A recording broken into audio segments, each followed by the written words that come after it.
Tayo ng gamit ngayon sa bahay mga idol. Ayun sa likod ko. Sa likod ko yung gamit. Nasali tayo sa tupad. Alam mo, kayo na marunong magtupad ha. Marunong din ako magtupad. Ito yan, gamit tupad. Tupad tayo, tupad.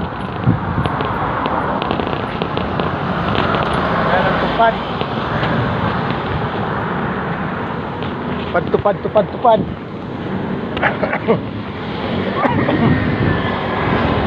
Ang tupad. Wow, babay mo na, babay, babay. Kala nyo, kayo lang marunong magtupad ha. O, ayan o. Gamit ko sa tupad. Hindi yung puro kayo lang.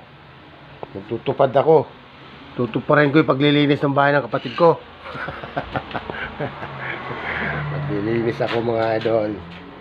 Tatanggalin ko yung mga lumot sa taas.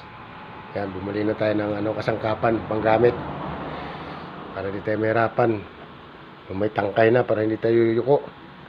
Mahirap magtanggal ng lumot. Kaya babay na, babay. Bye-bye.